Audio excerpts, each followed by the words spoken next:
Hi, I'm Shane with etrailer.com. Today we're going to be taking a look at, you're going to help me install the power cord or replacement power cord for our Nighthawk all-terrain tow bar. Now the replacement cord is going to replace our damaged or worn out power cord that comes installed on our Nighthawk. As you can see here, it's going to be coiled to a straight cord so it runs through the channels on the Nighthawk. We're going to have two wires that come off of it. They're going to allow you to hook to your LED lights so you can get your Nighthawk working properly. A couple additional things that are going to come with your new cord. It's going to be your 6-pole plug for the end and a couple of heat shrink butt connectors for your two wires going to your LED lights.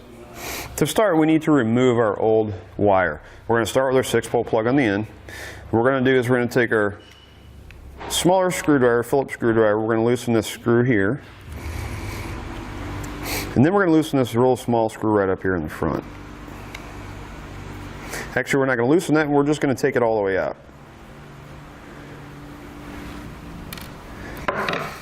Then we're going to take our cord, we should slide it right out the end. Some of these could have some sealer in here, so that's why it could be a little bit difficult to get out.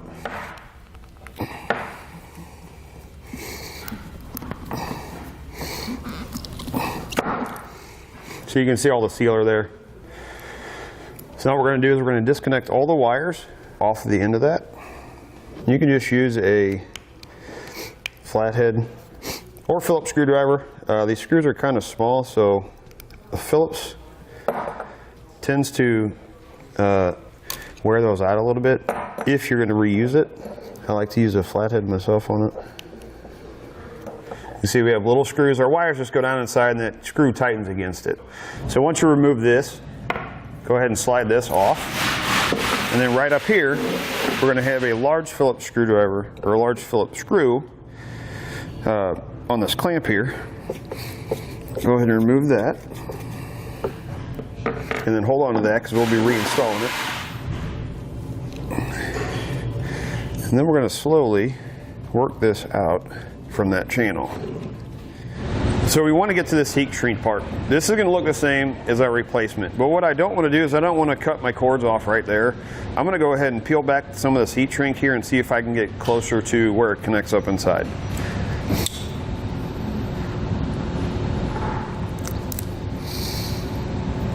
Looks like it goes right there. So I'm going to cut them right here. You can see they're connected to the brown and white wire. The one thing we're not going to have to do is we're not going to have to connect them inside on our new cord because they're already pre-installed. So I'm going to cut them here. We'll go ahead and get rid of our old wire.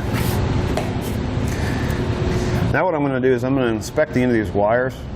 The wires that come on the new one are pretty long, so I can make adjustments. I can cut this down a little bit more if I need to. What I want to try to do is I want the heat shrink butt connectors to be up inside of here if possible. Just to give it a little bit more protection. They are heat shrink, so they're gonna protect your connection from corrosion anyway. But you know, it doesn't hurt to have a little bit of extra protection anyway. So it looks like this black wire is kind of pinched right here a little bit. So just to save time in the long run, in case for some reason this wire won't work, I'm gonna cut it off behind that and then just re-strip it. These wires are pretty thin, so when you're stripping them, just make sure you don't like squeeze so hard that you start breaking off wires in there when you're pulling off that outside coating. Now take your heat shrink butt connector. We're going to slide one on each, our black wire and the red wire, and then crimp it down.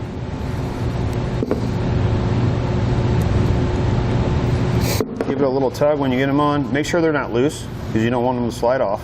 Now we'll take our new cord. We want to take this in. It's going to slide through the channel towards the arms. That. You may have to kind of rotate the cable a little bit to get it to slide in there. Before I go too far, go ahead and get these connected. Then we're just going to red to red and black to black.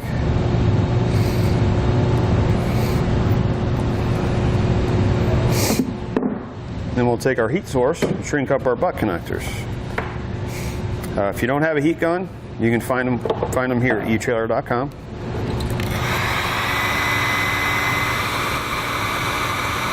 hopefully I can get it in there. I'm going to take a little bit of electrical tape and I'm going to go around these butt connectors, maybe from here to there.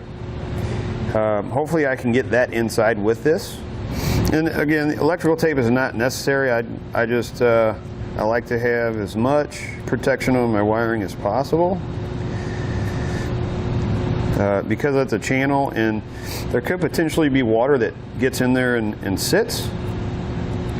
I want to keep it off of this stuff as much as possible. So we're doing all right. And then we just reinstall our clamp. Reinstall our 6-pole plug. Comes with our kit. And do the same thing here. We're going to take off this small screw. Make sure this back one's loose. And what this does, and I'll show you here in a second, when you loosen that screw, there's actually, you can see that little, it almost looks like a little door. What it does is it squeezes down against your cord so that your cord doesn't move, because you don't want it pulling on your 6-pole end up here. So that helps your cord stay inside the plug. And then we'll just slide this out. We're going to slide this end right through, or our wires right through that end, like that. Basically, we're doing the opposite of the way we took it off. Took off the old one. The back of your plug is actually going to be marked for your wires. It's going to be marked with your right turn signal, left turn signal, running lights, your ground. It's also going to have 2 extra ones. You're going to have an auxiliary, and then you're going to have a spot for a brake light monitor system in the RV. So we're going to start with those 2. We'll start with our black wire first, which is going to be a power. This is a charge line. This is going to be for if you hook up a charge line in your car to charge the battery. This is what it's going to tie to. So we're going to start right there in the middle with the black wire. Go ahead and cinch that screw down. Then we're going to go to our blue wire. And to hook our blue wire out, we're looking for the S, which is going to be this one here. This is for our brake light monitor system in our RV. And then we're just going to work our way around and hook the correct wires up to the correct spots. Your instructions are actually going to have an explanation on them that tells you which wires go in which spots. So you can see where my green wire here, when I put it in, I want to go to the edge of this coating. You want to make sure that coating does not go down inside there, because you don't want your screw holding onto the coating. You want it holding onto the wire. Now that I've got my wires hooked up, there's a couple extra steps that I'm going to do. But before doing that, I want to go ahead and test out my tow bar to make sure my LED lights are coming on. So this is going to be just like hooking up to your RV. So our LED lights are working there, working on this side, so we know we're functioning. It's a good idea to take some dielectric grease and put it on your connections there, just in case any water or anything gets in there. It helps keep those connections from corroding. But again, make sure you test it first, otherwise if something's not working right, you're going to have to wipe all this stuff off, and it could be a pain. Something like that. And then the screw hole in the top, the hole in the top of our casing, we're just going to line those 2 up. Just like that. Go ahead and install the screw. And then we'll tighten this one down. That's going to complete our installation. Now you can feel confident knowing you can hook your car back up to your RV, and you can safely flat tow your vehicle knowing that your tow bar is going to work correctly.